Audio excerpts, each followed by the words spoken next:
Hello and welcome back to the Happya Life podcast. I'm Clare Deacon. Over the last few episodes, we've been talking about permission, about the cost of holding it all together, about what happens when the roles you've lived inside for years start to loosen, and about why so much of what's being sold as well-being doesn't actually help at that point.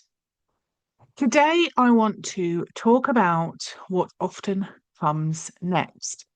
Because once the roles have softened, once the old ways of coping no longer quite fit, and once you've stepped back from the noise of being told how you should be well, a very particular feeling can appear, a sense of being unanchored. Now, you know something needs to change. You know you don't want to go back to how things were, but you also don't know where to start, and that can feel deeply unsettling. People often describe this as a feeling of being lost or empty or unsure of themselves, but those words don't quite capture the full story. It's more like internal reference points that you used to rely on just aren't there anymore. You're not falling apart, you're not in a crisis situation, but you're also not clear. And for people who are used to competence, momentum, and knowing what to do next, it can feel quite frightening. This episode is about rebuilding a sense of self when you don't know where to start. Uncertainty doesn't mean you're failing at this stage, it means you're in it. One of the biggest misunderstandings about rebuilding yourself is the idea that it starts with clarity, that you should suddenly know what you want, who you are now, and what the next chapter looks like. But psychologically, that's rarely how it works. Rebuilding doesn't begin with answers, it begins with orientation, with learning how to relate to yourself again without relying on those old roles, external validation, or performance to tell you who you are. And that's uncomfortable, especially if your sense of self has been built around being capable, needed, or useful. When those markers drop away, it can feel like there's nothing solid underneath. There is. You just haven't had to listen to it for a long time. From a nervous system perspective, when you've spent years in survival mode or high responsibility, your attention is focused naturally outward. What needs doing? Who needs you? What's required of you? That outward focus is adaptive. It keeps things functioning. But it also means that the internal signals, your preferences, your desire, curiosity, even subtle discomfort, get deprioritized, not ignored completely, but pushed more to the background. So when life slows or roles change, you consciously step away from old patterns. There can be a strange internal quiet.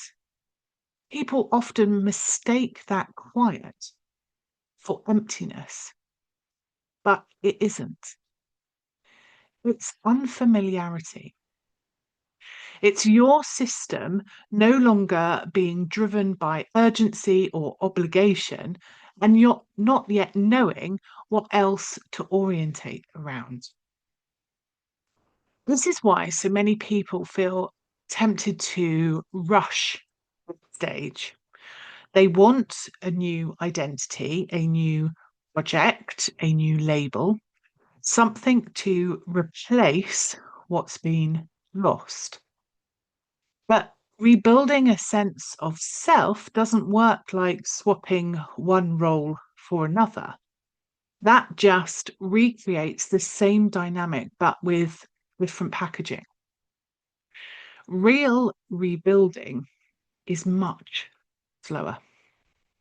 It's relational. It's about restoring contact with yourself rather than constructing a new version of you. And that's where many people feel stuck because they don't know what that actually looks like. I want to be clear about something really important here. Rebuilding your sense of self is not about finding yourself as if there's a single, fully formed version waiting to be uncovered.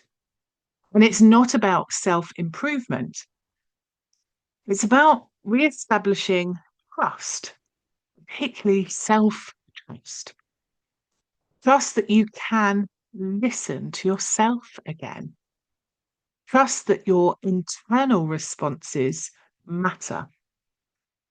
Trust that you don't need to rush to define everything. From a positive psychology perspective, a strong sense of self isn't built through certainty. It's built through psychological flexibility, autonomy, and meaning. Through small, repeated experiences of being able to notice yourself, respond to yourself, and take yourself seriously. That's very different from having a 5 year plan. This is where people often worry they're doing it wrong.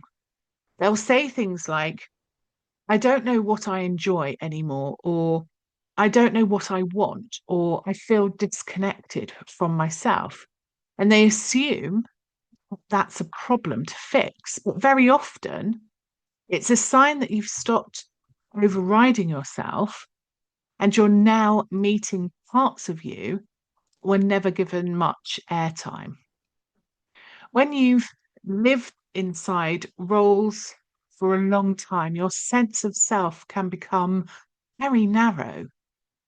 Rebuilding widens it again. And widening takes time. It also takes safety. This is why the idea of starting can feel overwhelming. You're not just choosing an activity or a direction, you're learning how to be in a relationship with yourself without the scaffolding you're used to.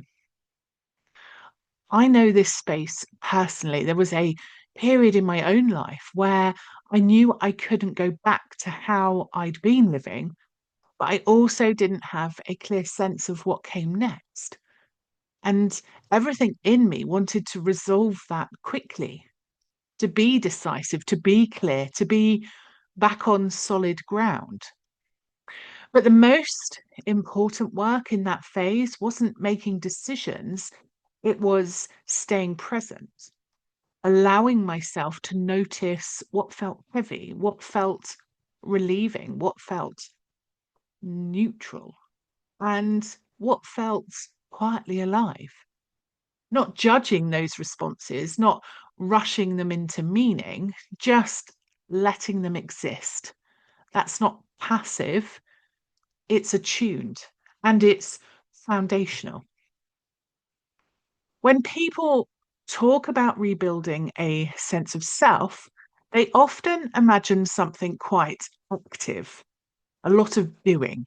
But psychologically, it often starts with receptivity, with paying attention to how you respond to the world now that you're not forcing yourself to be someone you're not anymore.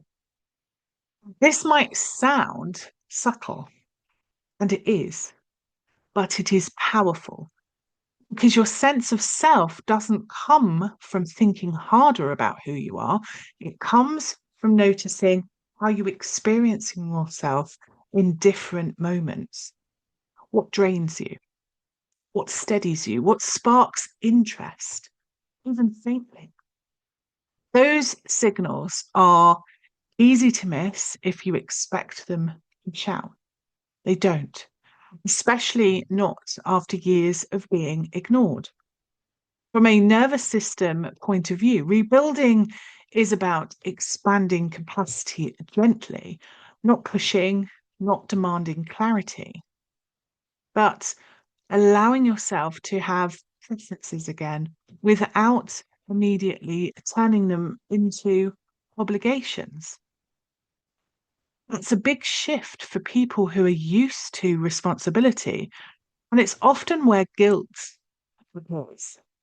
Guilt for resting, guilt for not knowing, guilt for not being as productive or decisive as you once were. That guilt doesn't mean you're regressing, it means your identity is reorganizing. And identity reorganization always feels uncomfortable before it feels stable. If you're listening to this and thinking, I don't even know what my next step is, I want to say this clearly. You don't need a next step yet. You need orientation. You need to feel yourself again in small ways without pressure. Rebuilding a sense of self is not a project, it's a process of remembering how to listen. And listening requires space. This is also where many people are tempted to hand themselves over to expert systems or frameworks to tell them now who they are. And while support can be helpful, rebuilding cannot be outsourced. No one else can tell you what feels true for you. It doesn't mean you have to do it alone. It means the authority stays with you. This is where well-being, identity, and nervous system health come together. A grounded sense of self emerges when your system feels safe enough to respond honestly, not performatively, not optimized, not for approval, just honestly.